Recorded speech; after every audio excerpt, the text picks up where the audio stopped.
Hello and good evening. I'm Melisa Idris. And I'm Sharaad Kuttan. You're watching Consider This, the show where we want you to consider and then reconsider what you know of the news of the day. Let's begin with the latest news on COVID-19. At last look, Malaysia reported 208 new infections today. That is the second time the number of new cases have exceeded 200. But on a positive note, 122 people have recovered and were discharged today. That is the highest number of recoveries per day to date. This brings the total number of recoveries to 767, or 24% of all COVID-19 patients in Malaysia have recovered. That's 1 in every 4 patients. So while health officials are trying to bring this pandemic under control, it is the economic impact locally as well as globally that is an increasing source of anxiety.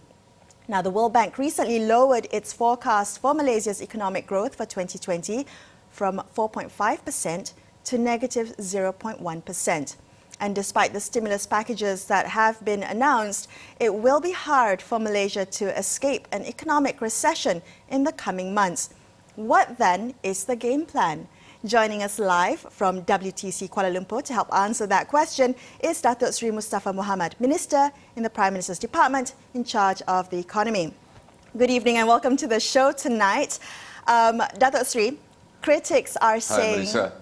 Datuk Seri, critics are saying that the Prihatin package is inadequate in helping businesses retain employees, particularly SMEs. Now, do you agree that this package lacks the firepower it claims to have? Firstly, 250 billion is the biggest ever. In the subprime crisis, as you remember, it was 60 billion, and the first package was 20. Of course, we know that a few people are not happy, in particular SMEs. They would love to have more help from the government, and we've been engaging with them. I would like to share with you that the Prime Minister views this with concern, that we are getting feedback from the SME community in particular. There's been a few engagements the whole of this week. And in the next few days, the government will consider a new set of proposals. At that point of time, 27th of March, a week ago, 250 billion was huge. Perhaps after this has been announced, we've been getting a lot of feedback, and the most vocal in terms of criticism has been coming from the SME community. Okay. Once again, I want to assure the Malaysian public, Datuk Seri, what has the feedback been? So you say you're engaging with the SMEs and the micro-entrepreneurs. What are they asking for? Feedback, they say there's no business, there's been lots of closures, they need working capital, which is not part of the facility that was announced. The wage subsidy of 600 ringgit over 3 months is not sufficient. In general, they don't have money to pay salaries. They have got commitments in respect of rental payments, utility charges. So they're asking for more money from wage subsidies, but more importantly, I think they want to tide over this very difficult position, and they want the government to consider some more help. So this has been actively considered by the government. Datuk Seri, much of that 250 million ringgit package is deferments and such. Could you help us understand the part of it that has to do with supporting SMEs? It doesn't amount to very much in terms of the job retention objectives of that particular part of the proposal. Do you think there needs to be more balance? Is job retention more important than perhaps securing a social safety net at this point in time?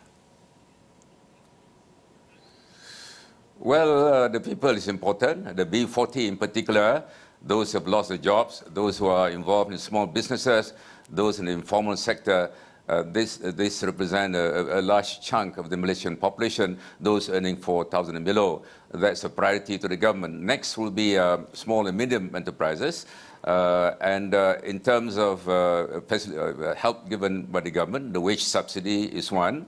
the waiver of the interest and principal payments, which they do not have to pay for the next 6 months, will of course relieve them of some cash flow pressures that they're having. And we got what we call the SRF facility of about 6 billion. And there's a facility for other sectors, 6.8 billion. So what's for SMEs in particular, first in the form of wage subsidy, the other is funding facilities. But as I said, we acknowledge after having had this intensive interaction with them, that we need to revisit some of these proposals, and as I said earlier, this is being actively considered by the government.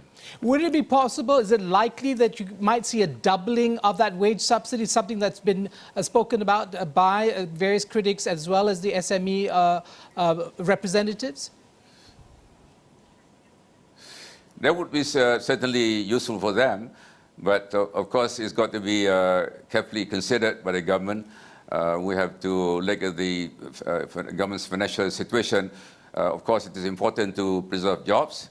There is probably some scope for reconsidering this 600 ringgit amount, but at this point of time, I'm in no position to give you a definite answer because this is still under consideration.